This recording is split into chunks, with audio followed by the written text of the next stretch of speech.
Hey, y'all. This is Plez. Welcome back to Scared of Beautiful. I know. I'm here for part 3, but I missed part 2. So last week was a lot, but I actually did record a video.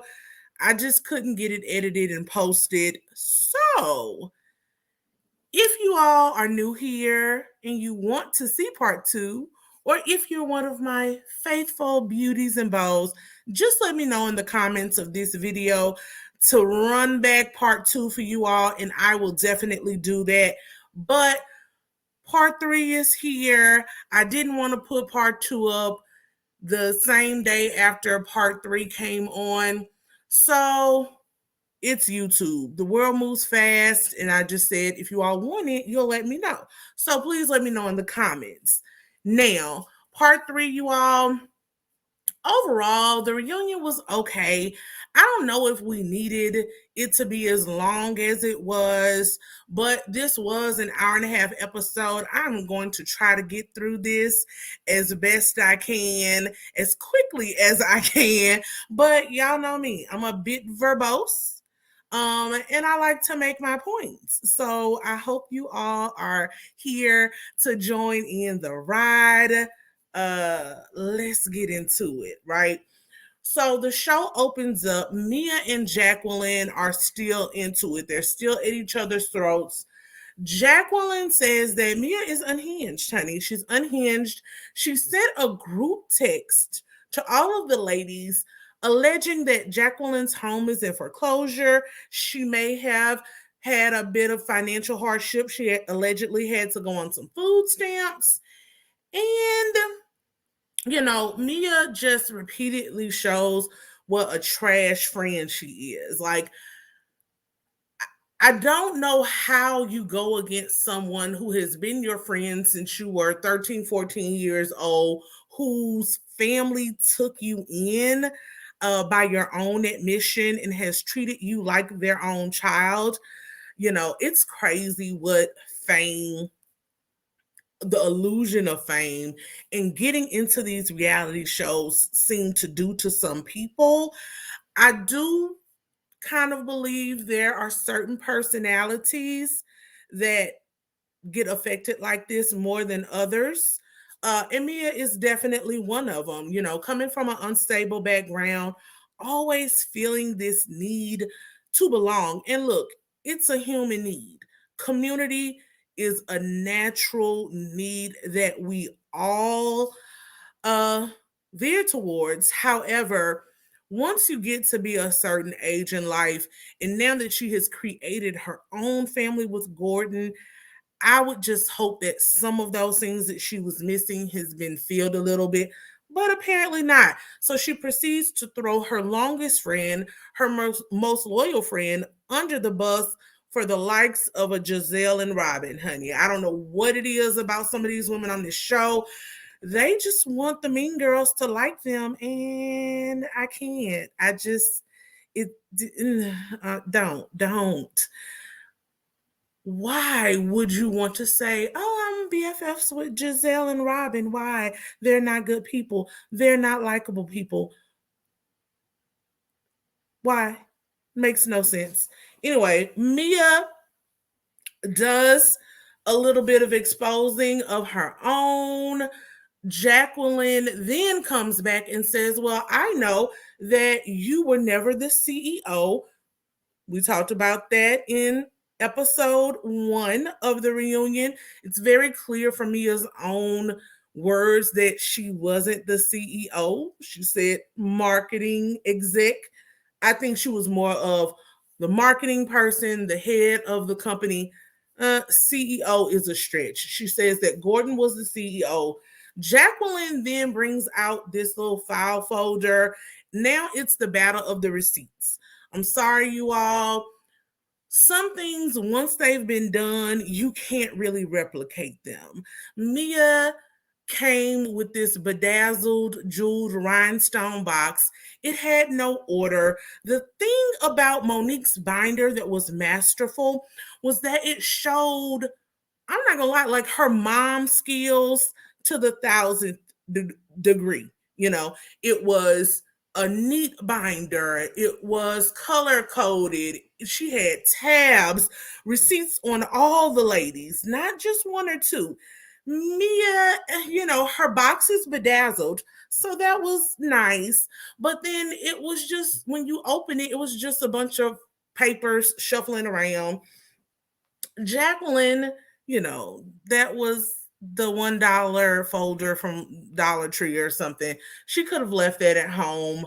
But Jackie comes out with these blown up text messages where she says that she's catching Mia in some lie that Mia allegedly said she was with Jackie's mother. And I'm calling her Jacqueline, y'all, because Jacqueline is a lie. I'll try to say Jacqueline as much as possible. But Jacqueline alleged that Mia said that she was with Jacqueline's mother all day on Mother's Day. Mia clears up that lie mysteriously, really quickly, and says, "Oh no, I meant I was with her on FaceTime for like an hour, not in person." Then Jacqueline says that Gordon was calling her looking for Mia because Mia was supposed to be in Atlanta at a wedding. So she uses that to illustrate that Gordon does not trust his own wife, while Mia is talking about Jacqueline allegedly sleeping with married men. Jackie maintains that she has never had sex with Gordon. Mia says that the ladies started that narrative. And Giselle says, "Well, you could have just answered the question." And honestly, y'all, a lot of stuff in these shows could be solved by like just giving straightforward answers. I don't see the need why people do all of this circular reasoning. I do agree that Mia wanted to prolong that, wanted to give that mystique of like, maybe we have, maybe we haven't. When, girl, if it was that serious, you could have just dated the situation. Jackie says she has never slept with married men. Mia says that's in question. She has some texts of her own where Jacqueline admits to being in love with a married man. And Mia then also says that she takes showers with a lot of her girlfriends. This is just a normal thing for her. I'm not going to judge anybody's friendship. For me, that's a little bit close for comfort to shower. If we're not in high school on a sports team where you're in the shower, in the locker room together, and that just means in a communal locker room. You're not literally sharing the shower head. We're too grown for this, but she likes it. I love it, honey. Mia then says she outed Jackie's alleged sleeping and trysts with married men as a response to Jackie telling everyone that Mia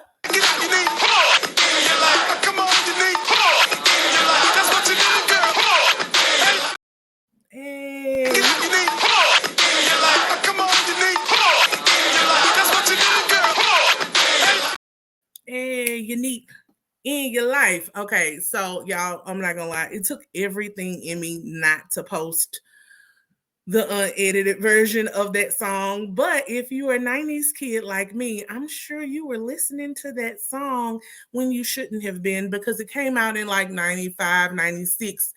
And I was like, I don't know, preteen, too young to be listening. But it's a classic nonetheless. Mia is upset because Jacqueline said, "You need to get some more D in your life." Mia goes on to say that this set her off because Jacqueline is one of the few people in the group who knows that Gordon was suffering from prostate cancer, and he was dealing with some levels of impotence that arose after his sickness. Look, that's a low blow if that's the case. And I'm saying if that's the case because we know Mia can get a little sketchy sometimes. But I also don't, when these people are angry, I don't think they are necessarily making digs on purpose, right? Like she said it was what it was. Mia, of course, decided to ratchet up a few more steps because she said that she is not cool that Jackie was taking shots at Gordon, and she says that again she has texts where Jacqueline is saying that she can't stop sleeping with a married man. Jacqueline then goes on to also say that her home is not in foreclosure. Mia is the one who has financial trouble. She says that she lied about the Porsche narrative, that neither Mia nor Gordon paid for her car, and then brings out some financial paperwork. Mia says that, well, Gordon inspired you to get an EIN for your business. Y'all, beware of people. And this is why I'm very big on researching things as much as you can for yourself. Y'all, Google is free, right? You don't know sometimes that you have these types of friends until Mad Day comes. That's when these people with low character and nothing going for themselves always like to say, well, I did this and I did that. Girl, getting an EIN, any basic Google search will show you that. And even if Gordon inspired her to do that, is she supposed to pay you back in blood? Like, I don't understand how you get to where you're just nitpicking at every little thing. You're friends. If you're friends and you want your friend to grow and prosper, to keep her out of your pockets, Mia, allegedly, you say, girl, we got to get your business tight. We got to get your business together. Let me show you how to get an LLC. Let me show you what we learned about doing this. Like, that's a natural thing for friends if you truly want to see your friend grow and develop, not to hold it in your back pocket to throw back in their face later. Like, that's some messed up stuff. Andy and everyone they're very upset and saddened that Jacqueline and Mia, it's very clear right now that their friendship, their sisterhood cannot be reconciled. Mia said, Gordon says, hell no, it is over. They cannot reconcile. He's done.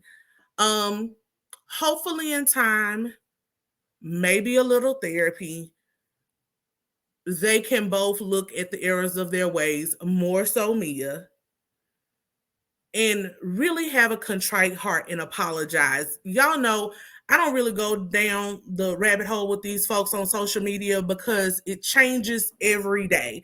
So I'm letting you know now, I will not be the channel that covers every time something pops off on Instagram or Twitter. I don't even have a Twitter or whatever. There are great channels out here. Kempire, Mims, Scotty by Nature TV, DJ Richie Sky. Like, there's so many channels that do a very good job of keeping you all up to date on those things. Please follow them if that's what you're looking for. But I do see things as I'm scrolling through social media sometimes, and I saw, I think, something on Jasmine brand where Mia was doing all of these apologies last week. You know, a social media apology is not worth much more than the slide that it's written on. And I say that with all the shade. So hopefully Mia did an actual apology to Jacqueline, either in person or through a private telephone call or text message, and they can start to mend their friendship. But if it's over, it's over. We got to learn that sometimes people are in our lives for a season, and that season is over. You just got to, cut your losses and move on. Acknowledge the relationship for what it was and let it go. All right. Next, Charisse comes to the couch. Charisse's divorce is now finalized. We haven't seen her since season 2. And honestly, we didn't need to see her. Real talk. It's my opinion. She brought nothing. And we didn't need Charisse. She got a 50-50 settlement. And if I recall, Charisse and her husband were together for a very long time. So her situation with Ashley and Michael Darby are completely different. She got what she was owed. Robin says, Charisse is friends with everyone. It's not just me. I'm not the only person who brought her here. Aside from Karen and Wendy, everyone loves Charisse. Girl, no. You and Giselle, probably Ashley, brought her in to antagonize Karen. That's it. That's all. That's all you all ever do. No one wanted Charisse. I don't know why Andy and the production company, anybody else fed into this crap, but we don't want it. Send it back. Thank you. Next. So they did this intro, I guess, with Charisse. And then they roll into what I am basically guessing, because there was no other separate incidents, of Karen's package of everything, highlighting everything that she went through over the season, as they do all the ladies. And to that, I have to tell Bravo, how dare you? Let's run it back. How dare you? How dare you? Karen is the grand dame. We don't deal with counterfeit Charisse. The fact that you would bring Charisse out there, let her tell what she's been up to for these 4 or 5 years that no one asked for, and then you didn't even transition into Karen and say, hey, let's get he always does this introductory foo-foo piece talking to everyone before they roll their footage. Like, that was high-key disrespectful. I don't know if it was, I think I'm taking it as more disrespectful to Karen and also shade to Charisse, because rolling directly into that footage literally shows you that Charisse was only there to antagonize Karen. She brought nothing else. Zip, zilch, zero. Not a thing, right? Karen deserved more than that. And it really bothered me this season. Karen is doing her businesses. We saw the variety show, whether she stole the idea from someone else or not.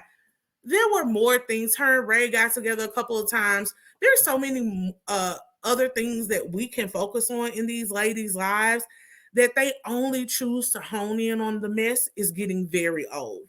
So they start Karen's package.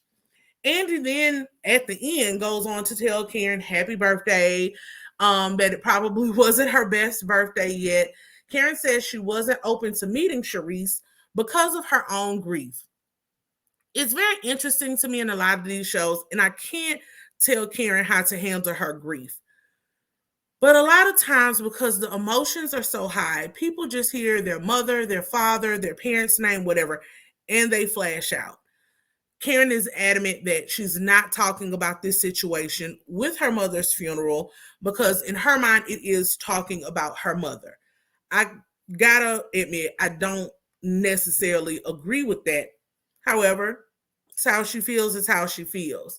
Karen starts filing her nails as Charisse is then pleading her case, stating that she was truly only at the funeral to be supportive of Karen.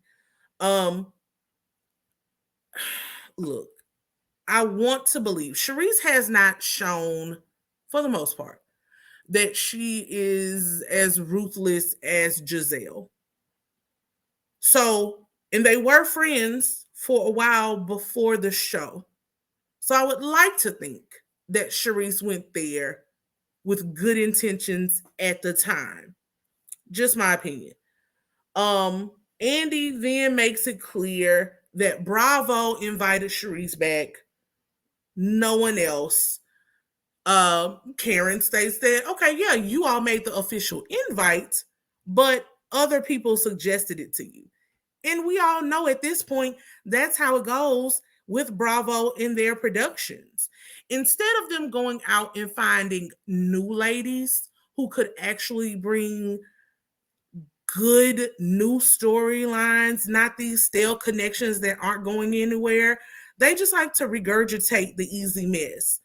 And I don't know, but I think for most people in this audience, it's a bit of a more elevated audience. It's more of an older audience, I would say, somewhat, than Atlanta. And we're tired. We're tired. Everybody likes a little drama here and there, but no one wants to beat these dead horses over and over and over. And that is what we're doing here.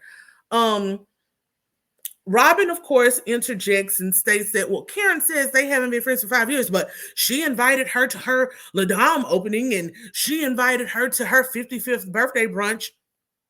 For the brunch, Karen says that wasn't her, it was the assistant, Matt.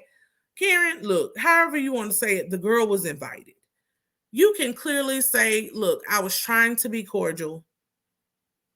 Maybe at that time I wanted to extend an olive branch. But at the end of the day, I don't like her. Quit trying to make it work. It won't. I don't know why people talk in circles and beat around the bush when you can just be very direct, right? Because I invited someone, the La Dame opening, I mean, look, that's business. Charisse always says she's the true grand dame. That means she's supposedly a socialite, a philanthropist. Of course, I want to bring you and your connections and your coin to my business event where I'm just going to sit here and take pictures with people. That's not a personal event. Now, the 55th birthday brunch was allegedly very intimate. So, yeah. But again, it wasn't this big gotcha that Robin thought it was. So they're just trying to question her timeline. It's like this very amateur investigative detective work that no one cares about. Next, they start talking about Charisse's allegations that Karen likes to get busy, allegedly, with men other than Ray in the bathrooms and other nondescript places. Karen says that none of it is true. Nothing that Charisse said was true. Charisse says that she only said these things to get back at Karen. So she didn't say that they were true. She didn't say that she had proof. All of these people are just doing tit for tat. Well, you started a rumor about me, so I'll start another rumor about you. Y'all too old for this. Sorry. Karen says that she knows sexual rumors about Charisse as well, but she's never said anything out of respect for Charisse's kids. I will always say that that's one of the reasons why I like and respect Karen. All of y'all got teenage children / adult children that can read this stuff. I don't know too many grown children who want to hear about their mother's alleged girl on girl action, Charisse. Given what Katie Ross just put out the last few days. And Karen, no one wants to think about her giving jobs in the bathroom. Like, some of the stuff is just way too low. And I get it, it's salacious. It's one thing if it's salacious and true. But when it's salacious and you all are just making up rumors, trying to one up the other, it's lame, is what it is, and corny. Mia then talks about the rumor she heard about Karen being out of town with some mystery man. Mia won't say who, of course, because they're family, and she doesn't want to mess up that relationship. If they're family, you should never have opened your big mouth in the first place. Why are these people so hell-bent on exposing people? What's done in the dark is going to come to the light, right? These are all very public figures. Somebody somewhere with a cell phone, a la Michael Darby, is going to snap a picture someday. The lengths that they go through, a real picture, not the back of somebody's head. Anyway, the lengths that these ladies go to, okay. So Karen is like, well, give Andy the info so I can sue them. Now, that'll be a hard lawsuit, Karen. Don't even waste your money. So, no one believes me, ma'am. No one. At all.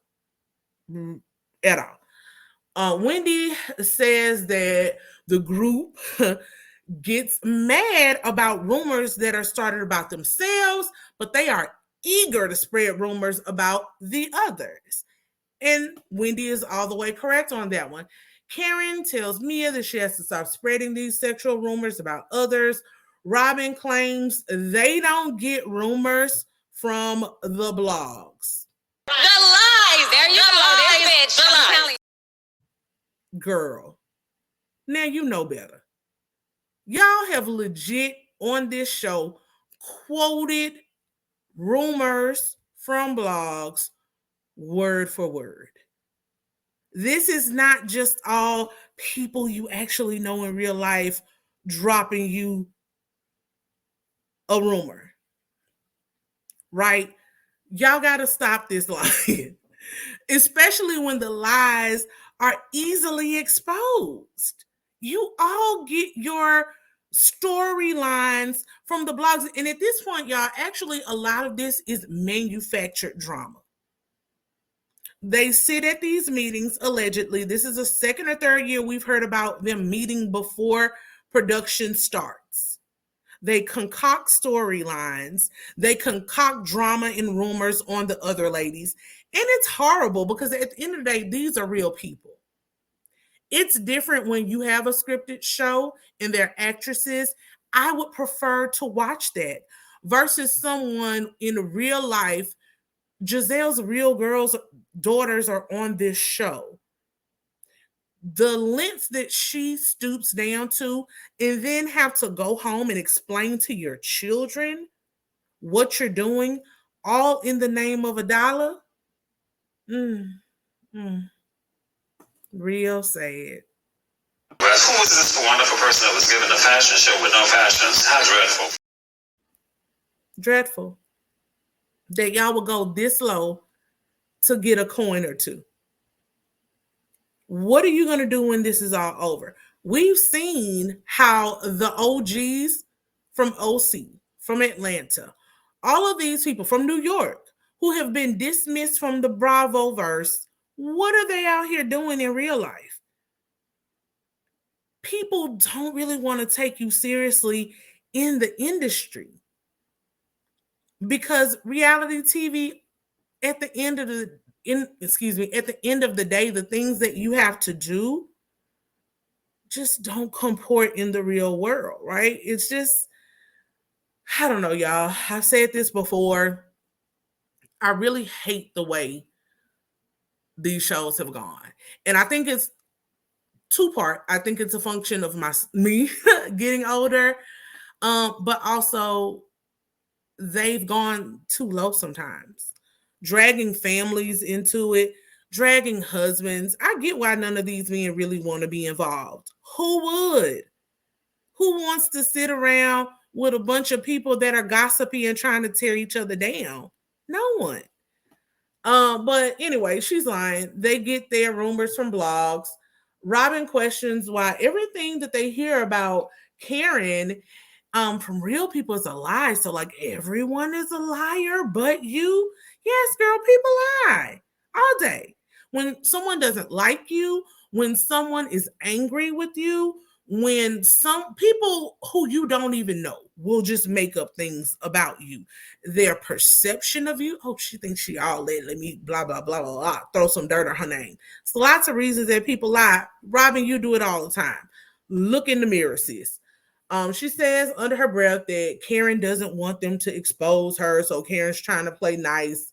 Karen says she gets calls all the time about Robin and others, but she has protected them as well. I also don't like this. I got some on you, but I'm not going to tell. Tell it. It's that serious. Tell it. But you don't.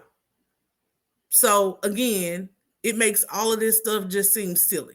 Because if you came at me a certain way about my husband or children, I'm exposing you. All day. Everything I know. Every picture I have. Is what it is. Next we get to Robin's segment. You know, Robin, it is what it is. Andy said that after 7 seasons and a 3-year engagement, Robin and Juan have finally tied the knot. It's been a long time coming. But I know Robin and Juan get married. Oh, yes, they did. It's sad that no one's really happy. I mean, I guess her kids are, her parents, but no one else really is, particularly now that we know all of the things that happened in the prelude. When you were depressed, allegedly, and couldn't get up to take care of your children, instead of Juan helping you take care of those children while the world was in a panorama, Juan was on Instagram DMing Canadian women and allegedly walking through Georgetown with blonde women holding hands. So, if this is what Robin wants, more power to her. But I think we all know at this point, everything that we get from Juan and Robin on screen, everything that we see in the film, they're just there out of obligation. And look, people get married for lots of different reasons. Long gone are the days, and I don't know if there were any days, really, when I think about it, where people got married for love. I think some people, especially some of our ancestors, particularly women, you got married because you had to. You couldn't get land, you couldn't get property, you couldn't get a bank account without a husband up until like the 70s in most states. So lots of people get married or stay married for their children because they don't want to split up whatever they've accumulated for religious reasons, But I just really, whatever, y'all. She likes it. Robin says she's happy that she did come home and do the wedding in Maryland instead of bootlegging off of her brother or brother-in-law, whoever it was. Thank you, Robin, because we would drag you if you did that for real. So trifling. Giselle is still upset because she wasn't there. No one cares, Giselle. Robin says that there is a prenup. It's 50-50. They both helped build each other. And she says the difference is that when they split up, Juan will not get any ownership of her businesses. So I'm guessing he'll just get the proceeds and profits. She says neither one would be who they are without the other person. There's no fidelity clause because she thought she might want to go out and get some on the side too, and then that would mess her up. Now, Rob, that's why there's no fidelity clause. Okay, sis, whatever you say. Charisse thinks Robin and Juan didn't really need to get remarried. It's just a piece of paper. That type of logic is trash logic. Don't y'all be listening to Charisse. It's more than a sheet of paper when the other person gets sick.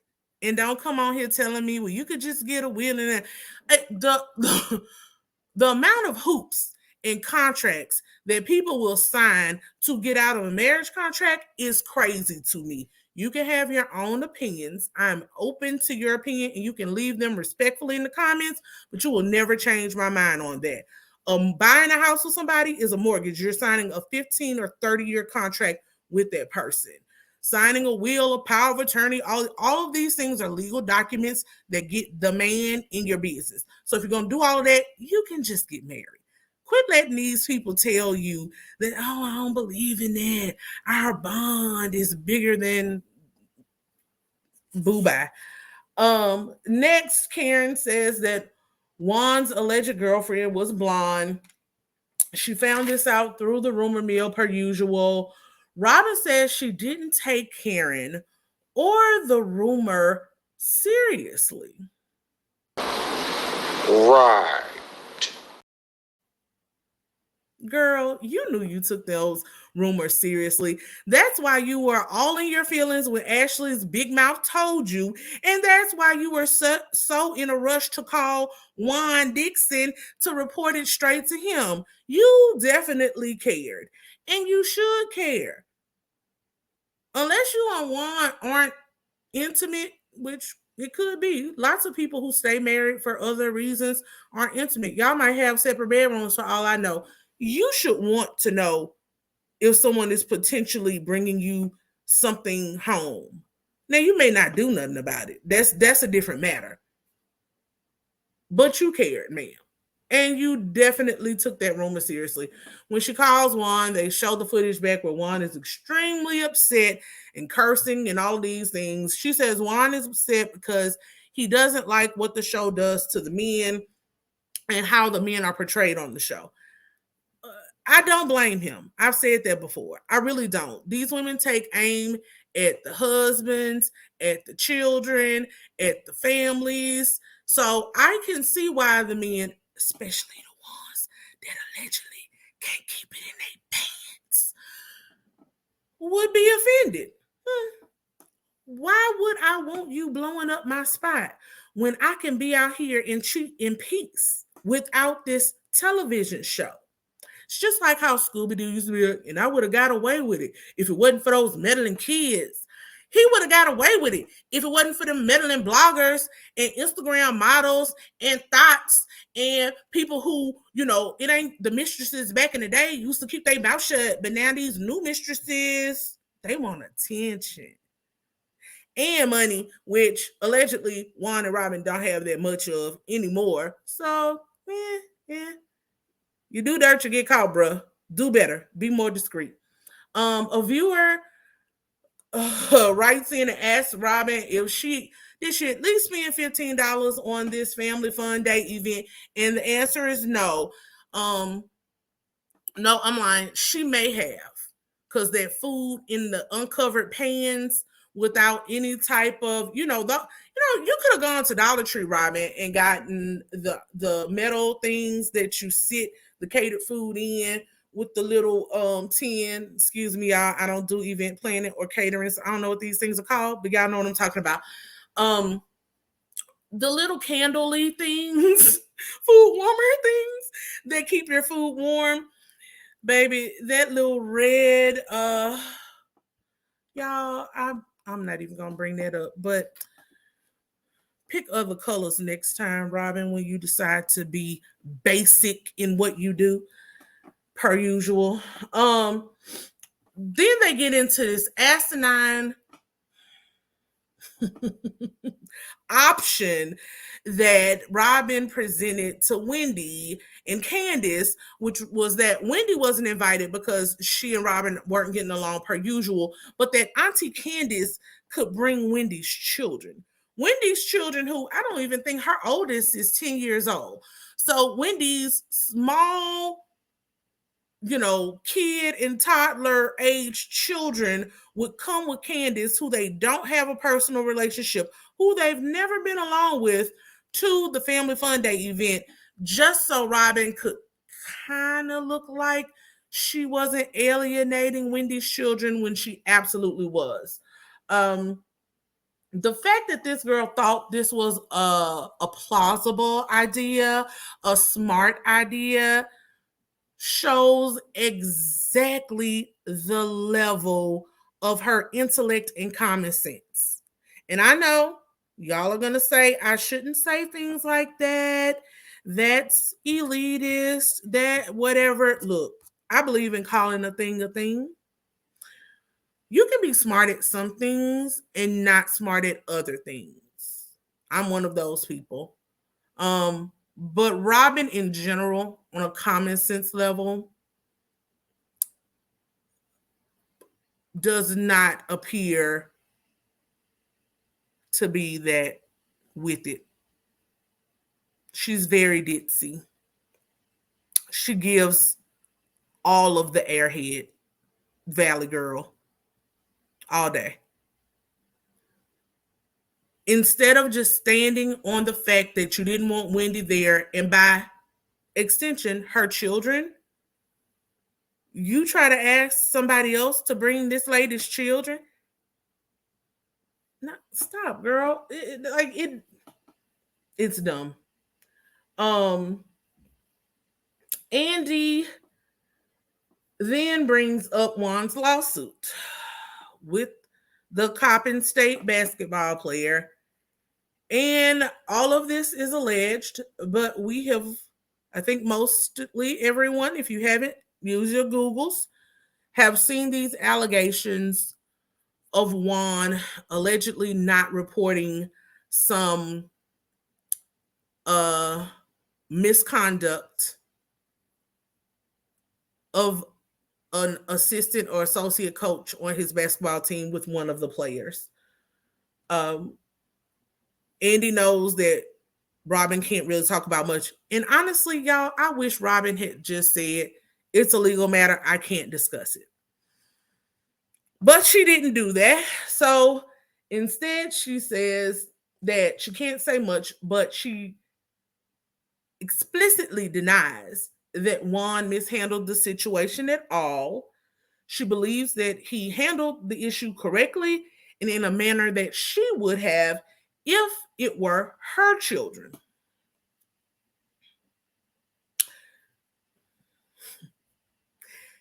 Now, based on how we've seen Robin, I'm not talking about her mothering, y'all. I'm talking about what we've seen on this show.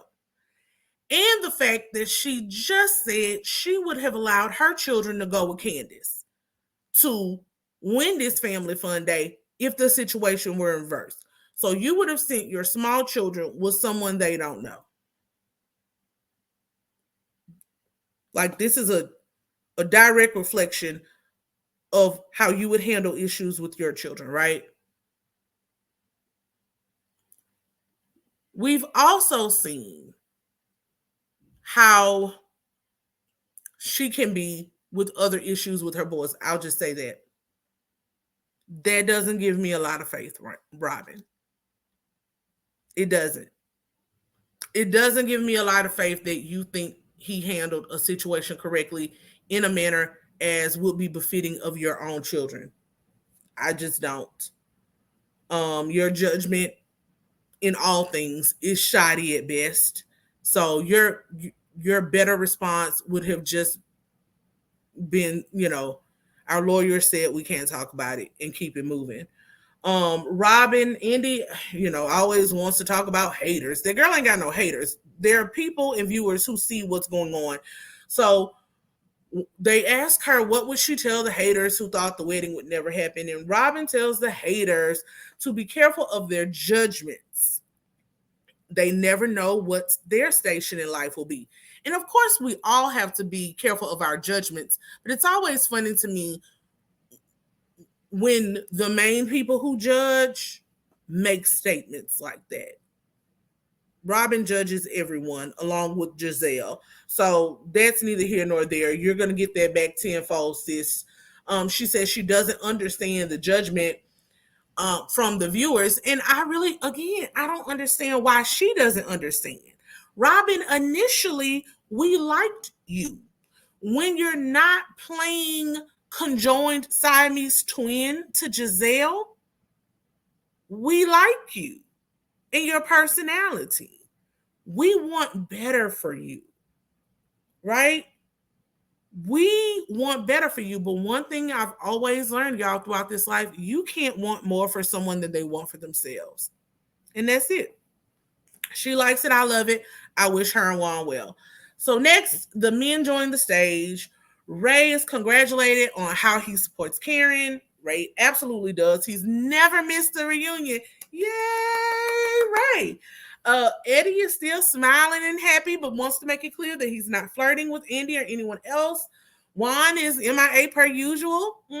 They say he's at work, and I wish someone would have said in Canada, because I would have been on the floor, honey. Was he working in Canada? No. Okay, just checking. Or Georgetown. Got to be clear. Jordan goes through all of his aliases, G Money. He asks Mia, if there are any more. Chris says he's fine, very curt, straight to the point. Eddie and Wendy get applauded for how they laughed off quote unquote Sesame Street, Oscar the Grouch. Eddie says he's easygoing by nature and that it really didn't bother him. He and Wendy know what they have. And I'm really proud of them for that, right? Like, some things, when you know and are secure in your relationship, you just laugh it off. It doesn't have to be this big thing. And I'm glad that they have that type of personality. Then they talk about Wendy and her business ventures. They both bankroll Wendy's business ventures, but Eddie does say that they can be very expensive. Next, Gordon gets very emotional, talking about going through Mia's health scare, says that it was very hard to think of his children possibly not having their mother and not having answers.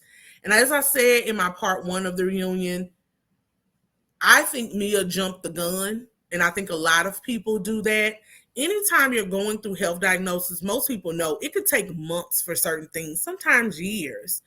And so instead of jumping to the C word, which is very triggering for a lot of people, they should have just waited. But I can tell that it was a really hard thing for Gordon, so I'm glad they were able to get through that. Gordon then is asked if he has ever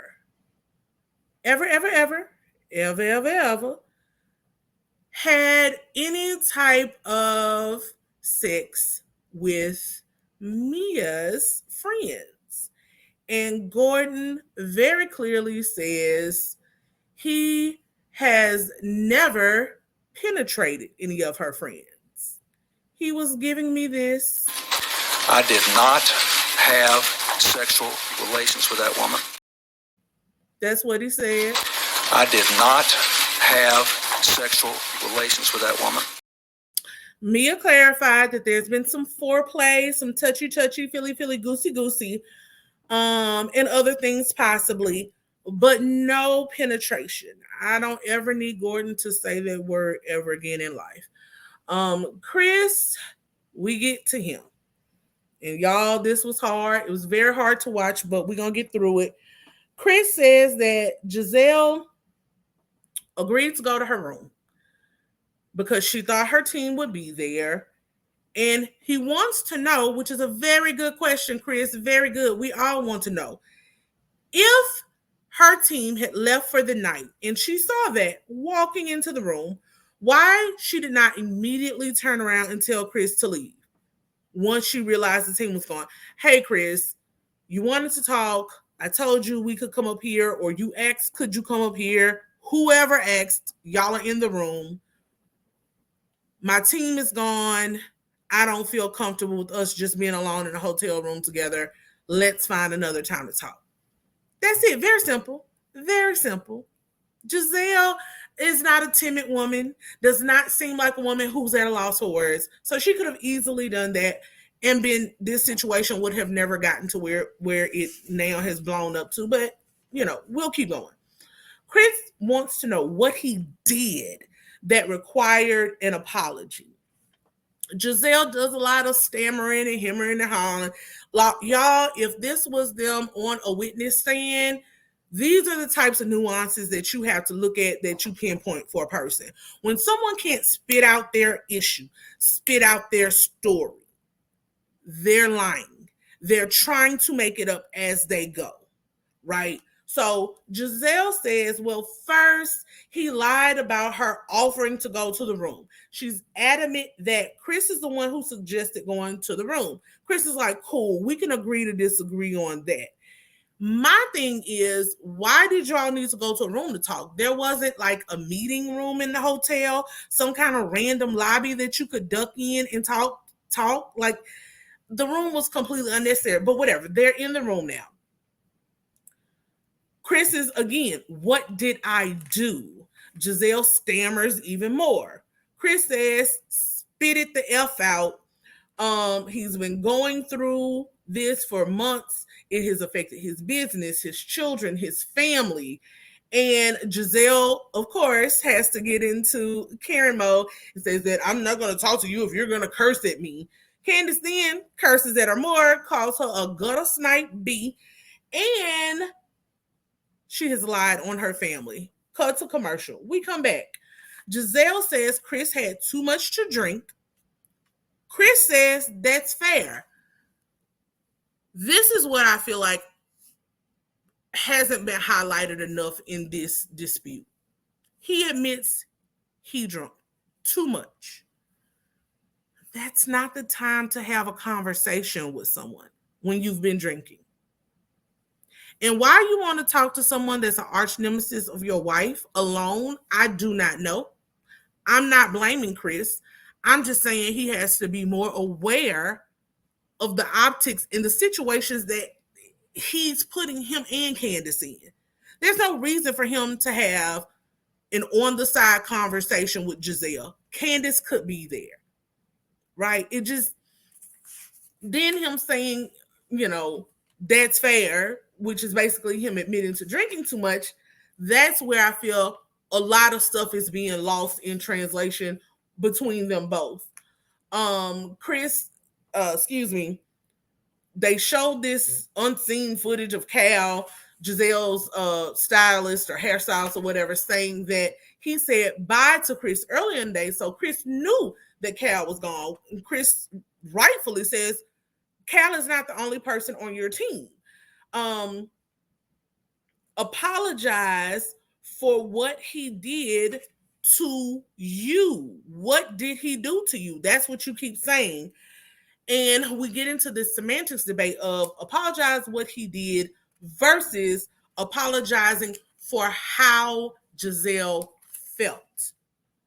They then argue about whether or not the door was closed or open in the room, whether it was locked or unlocked, whether Giselle was in a robe or not. I do think the possible intoxication is blurring some lines. I also think Giselle Giselle lies and embellishes things, and this is proven, right? It's proven. However, I just wish they weren't in that room to begin with, but that didn't happen. We have to deal with what we have to deal with. Why did Giselle also wait if she felt uncomfortable and not bring it to Candace that night, the night later? Basically, any of the 3, 4, 5 months, however, before production was back with the camera in her face. Giselle again states that it wasn't until Ashley came to her showing her the DMs from Chris, where Ashley is allegedly out with a friend and didn't have fun, and Chris commented on her story, which then goes to her DMs. You should have came to the W. They then start, Chris makes a very, very, very, very valid point about Giselle and Ashley constantly bringing up the brown penis. Part of this is, again, Candace talking way too much. However, even if Candace is going to share something private about her husband, that doesn't give you carte blanche to constantly bring up this man's private parts. It's low class and it's disgusting, honestly. But Chris makes a good point. That made me uncomfortable, but I can't hold you to that because I've never shared that with you. So just like now, you're holding me and telling everybody I owe you an apology because I made you feel uncomfortable when you've never told me, Chris, I felt uncomfortable. I did not want to go to the room with you. Or once I got to the room and I saw people weren't there, I didn't go. The man left once Giselle asked him to leave. That's done. That's it. All of this other stuff Giselle is doing is completely unnecessary. It should have started and stopped there. Andrew then says, the bigger issue is you saying he did something. Candace also adds in, yes, you also said he was a sneaky link. Giselle apologizes in the moment for that sneaky link comment. And she says, for that, I apologize. Not an apology, Giselle. Gotta work on your delivery. She walks it back a little bit. and then says, I should not have said that, Chris. I apologize for the sneaky link comment. Chris apologized, says he sent that apology DM to Giselle because he wanted Candace to be in a good place on her night, which was the finale night when they were showing the video. He didn't want to apologize, though, because he felt it would look like he did something wrong, and he honestly believes he didn't do anything wrong, and you did not, Chris. Candace then calls her a garbage, Giselle, a garbage human being, because she was saying that it was a wrong situation versus he did something wrong. Words matter. She then lays into Giselle and says she has no soul. She's disgusting. Says Giselle is the reason that women can't come forth with any SA allegations or misconduct allegations. And that she sits up there with her privileged white-looking ASS and makes these allegations because of her privilege.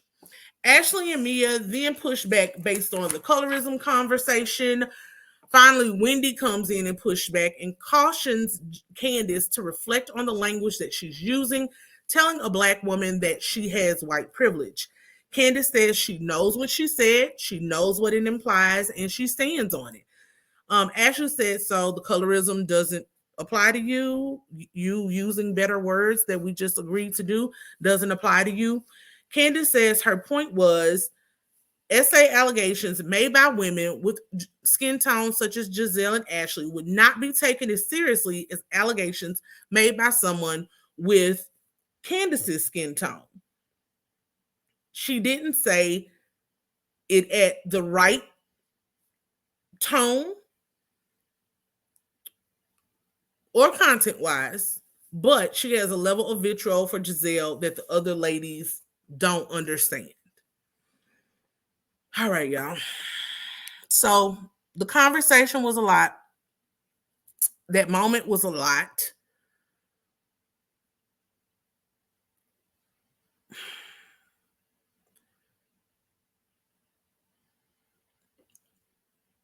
As I said in part 2, y'all haven't seen it yet, but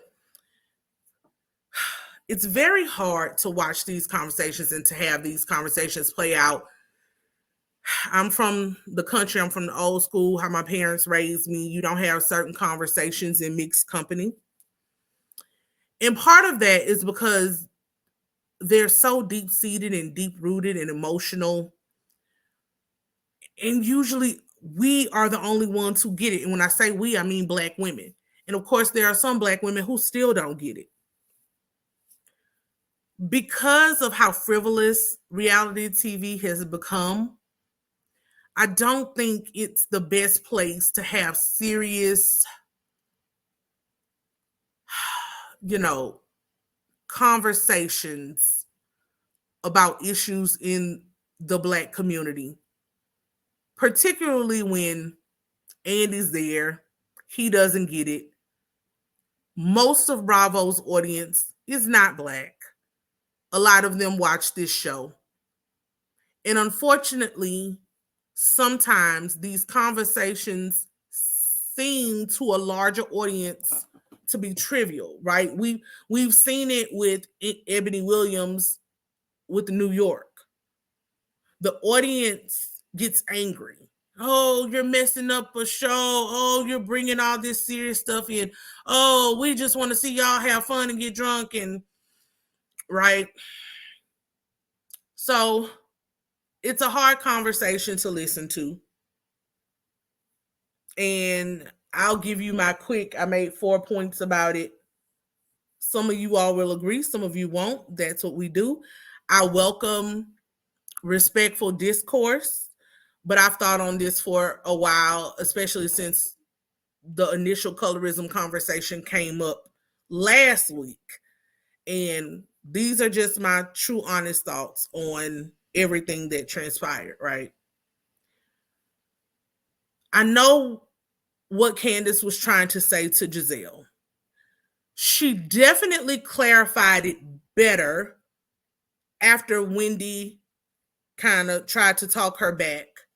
She was more calm and able to effectively communicate why this was so emotional and triggering for her, right?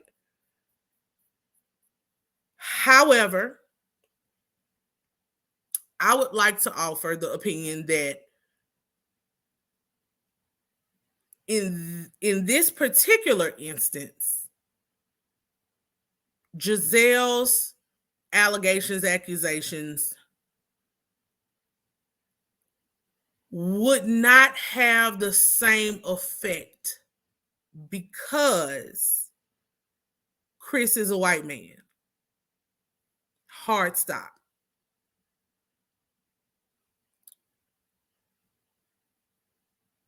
If one, no one took Giselle seriously, right? In terms of production, Bravo, the show.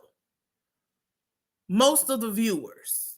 I'm sorry that Chris had to deal with his family, his friends, and it affected his business. That's horrible. And Giselle should be reprimanded for that. But most people know Giselle's a liar, right? But the reality is, even if we didn't know Giselle was a liar, let's say without this show, Giselle made those same allegations against Chris in the real world, Chris will be believed over Giselle. End of day. No matter how light-skinned Giselle is, she is not white. And her word versus a white man in the real world would likely not go very far. And honestly, we have examples of that on this show. The other white husband, Michael Darby, had several allegations against him. They never went anywhere. Had Ashley and Michael not been getting a divorce or whatever they're doing, Michael Darby would still be filming for this show.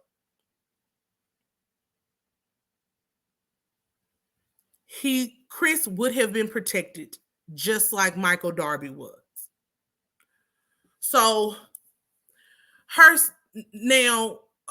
Candace saying that when women who look like me make allegations versus women who look like you, that is true when there is probably a black or other minority male involved. But true white privilege, the patriarchy, all of these things would have protected Chris Bassett. And for that reason, Candace's analogy was just a bit off, right? Now, one thing that I talked about in my part 2 was that Candace really wasn't the person to lead the colorism conversation. And this was based on Candace's own statement. When they started that segment, Candace said, "I do not believe my castmates are colorist, but it's a good conversation to have. It's an important conversation to have. If you yourself don't believe your castmates are colorist, how do you expect everybody else to believe that?" That was Candace's time to effectively dig into Giselle and Robin. But for whatever reason, she's still edging over to, "I want them to like me." If you truly feel they are colorist, then you say that. You can't say, "I don't think they're colorist, but we can have the conversation," and then basically proceed to chastise the viewers.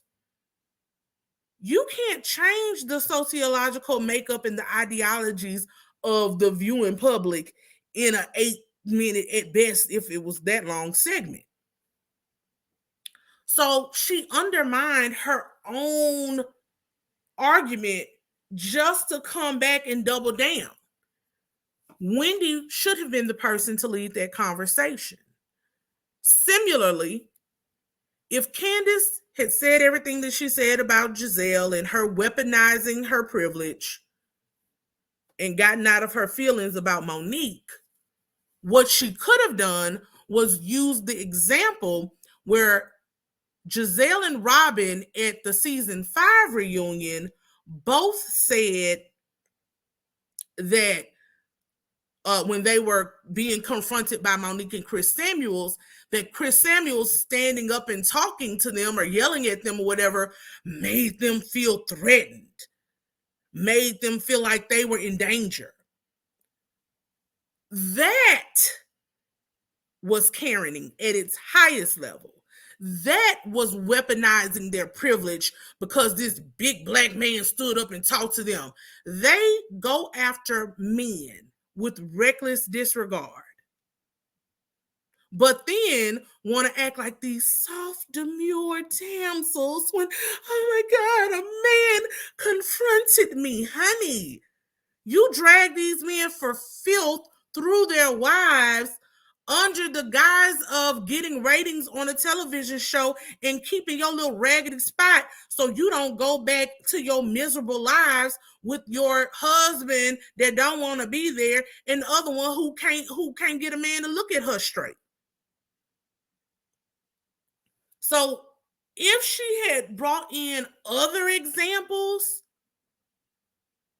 Giselle claiming that Ray wanted her friend or whatever. Like there are several other examples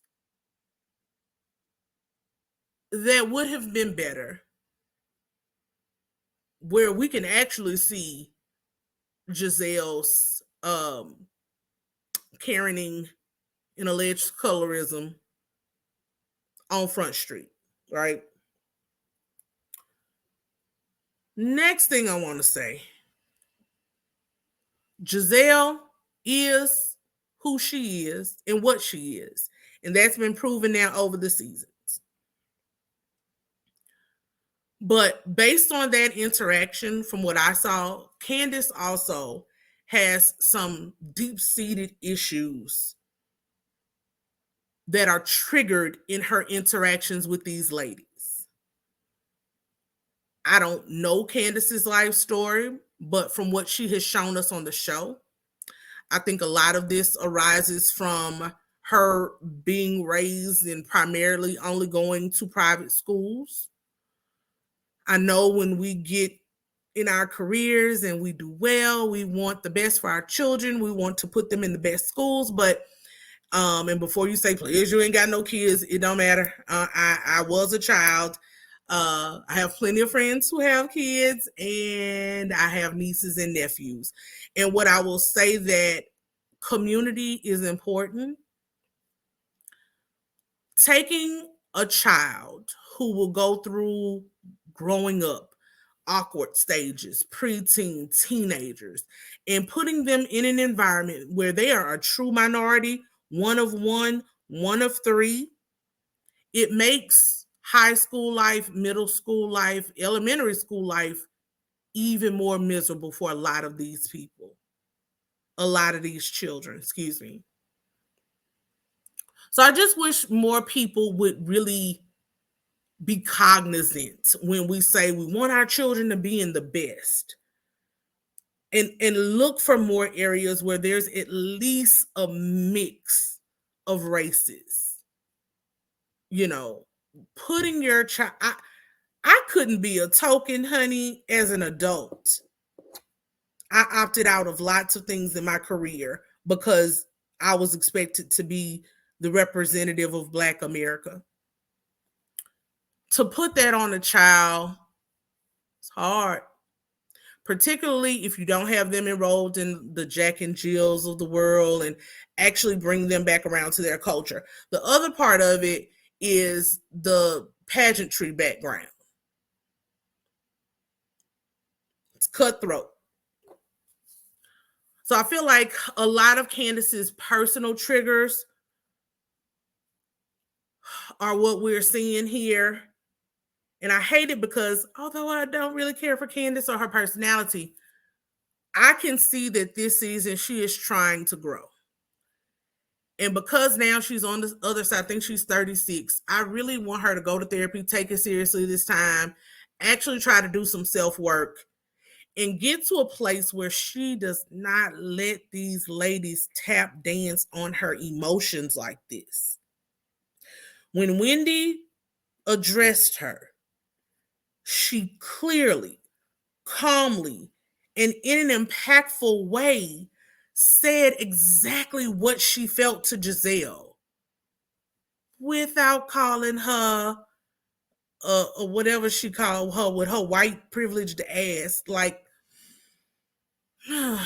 you know, at the end of the day, everybody was uncomfortable, which that's fine. They can be uncomfortable. I'm not worried about that part of it. But it reflects harshly on Candace for lots of reasons that honestly, I don't think she deserves. A lot of what she said was absolutely true, and Giselle needed it. But especially on the heels of the colorism conversation, whatever, and I don't mean to dismiss the conversation. The conversation itself was dismissed the way they did it. That if I post part 2, y'all will see what my point of view was on that. But on the heels of that conversation, it was a lot, right? Also,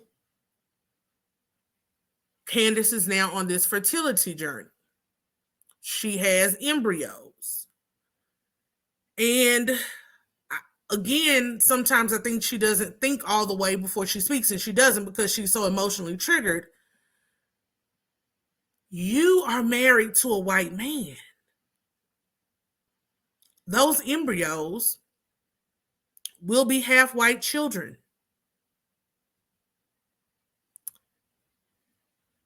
I don't know if Chris's former children's mothers were black, but from when we saw those kids on the show, those kids are quite pale. So it's a strong possibility that your children will be as well. And when you have that level of vitriol against light-skinned black women, half white black women with Ashley and I think Mia, I want her to understand how some of these things can trickle down to her own children and to try to get that under control before she does that, because our children deserve the best of us.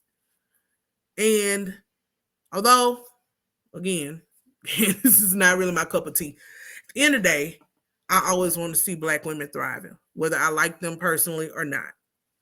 And I want that for her. Lastly, Chris. We get back into the conversation. Chris says he accepts Giselle's apology. Candace does not, absolutely not, says that it was a very convenient time for her to apologize at the reunion and try to get back in people's good graces. My word of advice for Chris is to stay out of the DM, sir. We all know it goes down in the DM. It goes down in the DMs. The only reason people come into your DMs are for nasty, frisky purposes or to be messy.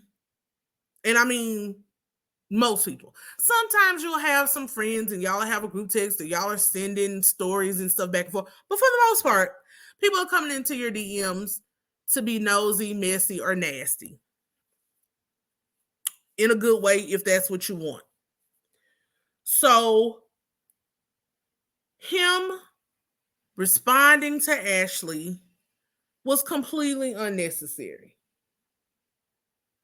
Him accepting Giselle's apology, although it was his apology to accept, in that moment, while your wife is so emotionally charged, just wasn't a good look. Y'all are husband and wife. One band, one sound.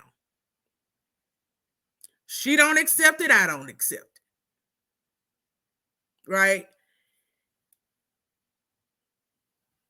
it, it's hard because I really do like Chris. His nature, just like Eddie, is a friendly, happy guy. But both he and Candace do way too much when it comes to this show. I think both of them are actually just too sensitive to be on reality TV. Chris has been in my DMs. It wasn't nothing like that. It was messy. He was trying to be messy. I didn't respond. But I before that happened to me, I was like, I had heard people, different bloggers and vloggers say, oh, Chris and Candace will confront you or say things to you. And it's just like, girl, why? You're on the show. We're watching you. You're making the bag. Why are you over here where people are going to have reactions to your characters and personalities on the show? That's it.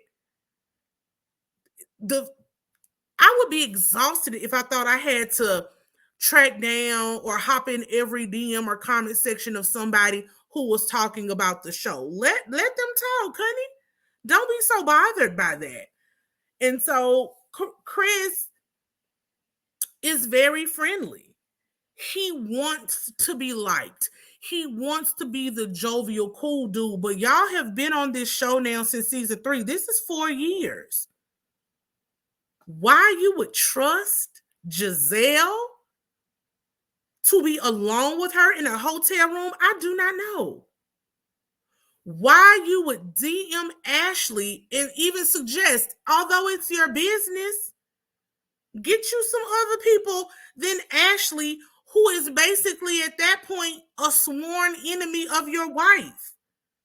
After the Monique fight, after the butter knife and stop talking crazy in your mama's house, Ashley and Candace are pretty much done.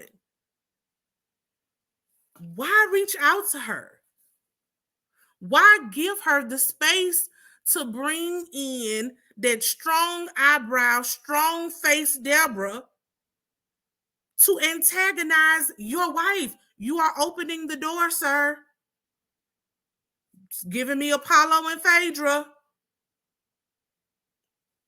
And I don't know why, but do not try to speak to Ashley or Giselle outside of your wife. It's never going to go well, right? So that's it. That's all. Leave everything you got to say to me. Agree, disagree, whatever in the comments. I love hearing from y'all. I really do. But those are my thoughts. They're not going to change. Please don't DM me telling me I'm wrong and this and that, or sending me articles to read. I am very well versed, both educationally and through life experience. My opinion is my opinion and yours is yours. And I am always open to agree to disagree. This is just television, y'all. I don't take it that seriously, but these are my thoughts. Anyway, next, Andy got to get a better transition. That was so heavy. And he's like, let's go have fun now. We're going back to the fun topics. Okay. The ladies last night in Mexico and then Robin's bachelorette party. Gordon said he liked all the bumping and grinding going on. Ray, of course, did not. Karen does not like the word titties. She says titties are for dogs. They actually are. And you may as well have called them udders, which are for cows. I never thought of it that way. I guess because I'm a country girl myself. You got big titties, you got big titties. It is what it is. I don't take it that seriously, but I can see Karen's point. Robin says that Juan doesn't watch the show, but he likes when she comes home drunk. Next, we see the ladies in the bathroom. Well, we didn't see them in the bathroom. They tell us about this situation in the bathroom where Candace, Ashley, and Mia all showed their private areas, their Victoria's Secret to each other. They say it was just good, clean girl fun. Ashley and Mia gave Wendy the award for the prettiest Victoria's Secret. And Eddie agrees with them. Mia said that they all have pretty Victoria's Secret. I don't know why she feels the need to clarify that. Like, I actually don't. I mean, I get it. Y'all are all drunk. I can honestly say I've been drunk a few times in my life. Sorry, mama. And I never thought to say, girl, let me see go Victoria's Secret. Okay. But no judgment.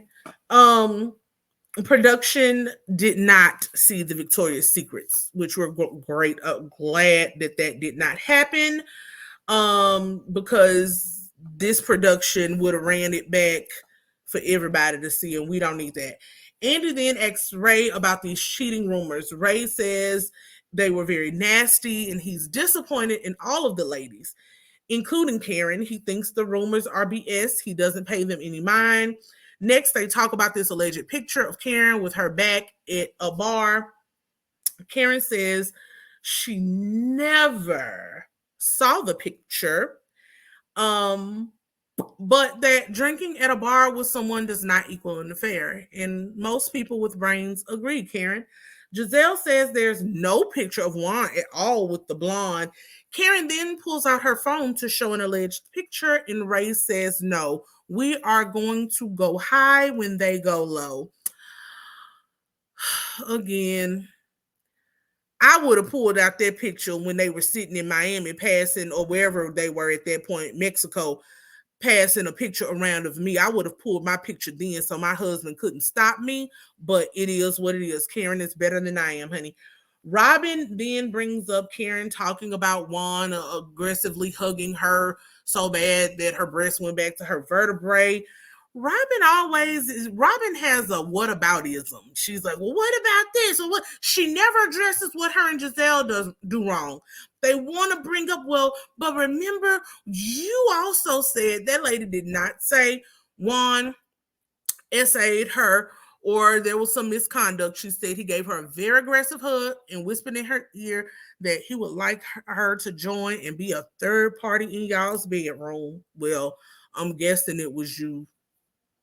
We don't know who he was inviting her to be the third wheel for a girl, but anyway, she says this is dangerous and similar to what Chris was talking about. Now, I'll let Robin make that, because I'm like, no other time do you want to be similar to Chris in Candace, although that's a fake friendship. So no other time are you on Chris's side. A little bit with Giselle, but not nearly enough. Karen says that she was not implying any misconduct, but that he did touch her inappropriately with the intimate hug. Ray says that Karen told him immediately about the hug and how she felt uncomfortable, but they both agreed to not talk about it and not blow it up into anything big. Next, I'm sorry, y'all. I wish Candace well in her music career, but that was the worst ending ever. Just them randomly dancing to Candace's song. Although I did like when production centered in on Robin for the insecure chorus. Next, we see this alleged unseen footage of Robin and Andy on Watch What Happens Live, where Andy is grilling her about this podcast. So, first of all, half of that stuff was not unseen footage. We absolutely did see it. There were very few clips that we hadn't already seen in the original airing of Watch What Happens Live. However, y'all, I do have an exclusive picture of Robin Dixon from Watch What Happens Live that night.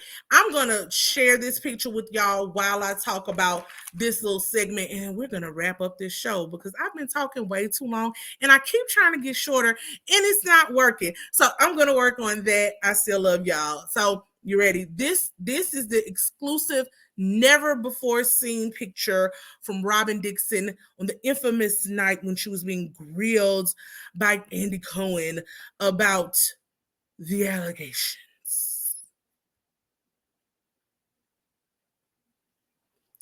Yes, honey.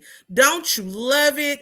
Complete with clown wig, clown nose, and a ring pop for their wedding ring. So as we get into this discussion, right, Robin says that she did not see the communications between Juan and the alleged woman from Canada who he had a meetup with.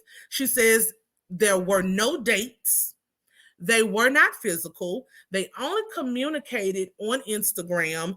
The girl allegedly dated a Ravens player. She lost her wallet at the casino, and Juan, being the gracious knight in shining armor that he is, went down to the hotel and put a credit card on file for the young lady in his name. So that's where the young lady got the receipt and the credit card bill of Juan's name on the credit card receipt. Robin says she never saw the messages between Juan and this young lady. She doesn't want to. She says they only met once. There was no affair, nothing physical. Ma'am, there's a thing called emotional affairs. If he was instant messaging, FaceTiming, because I don't believe they just stuck to messages, you don't stick in DMs for all of that time for an alleged year. There was definitely some type of affair going on. I don't believe he wasn't physical with her, but at best, this was an emotional affair. She says that this happened in November 2021.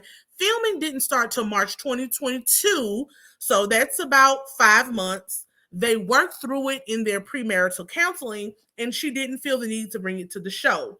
Robin says she was waiting on Karen to bring it up.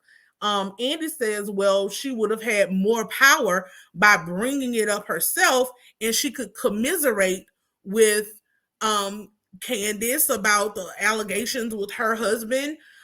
Candace, they're showing all these angry tweets from Candace after hearing about the podcast and the Patreon situation. Robin says she had no part in what was going on with Chris and Giselle. She took up for Chris with Giselle. Girl, you definitely played a part in it. Even if it was just you did not push back with Giselle hard enough, you were very surface level with Giselle when you could have taken a stronger stance and did it that situation. Robin then talks about Karen having an affair. Andy brings that up about her talking about Karen, and then Ray being collateral damage. Robin says that she came for Karen, not Ray.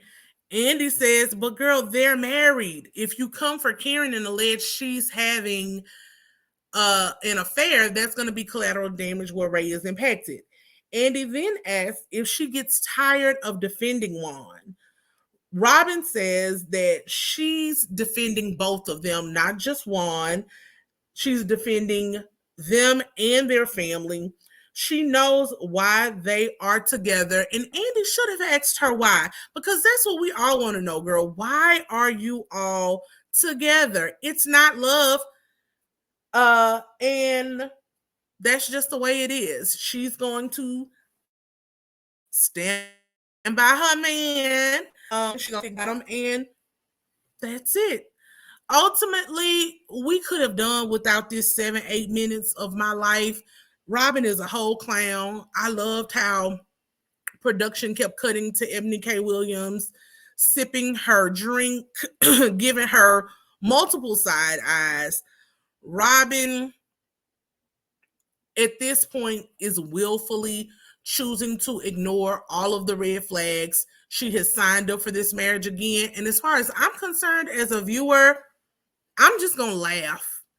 One, if they keep her for another season, which unfortunately I think they will, with this stunt that she pulled and Giselle pulled with this Patreon, I honestly think she should be off the show. You don't get to cause this much drama and wreak havoc on everyone else's lives, and lie about your own.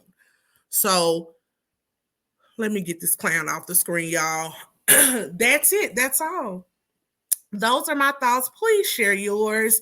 I will be reviewing the SWV Escape show and some other shows and bringing you some other content. So please like the video, share the video, subscribe to the channel. I am getting, excuse me, flustered and need some water. So I love y'all. Thank you for being with me and engaging. Shouts out to my beauties and bows. And I will see y'all next time. Bye.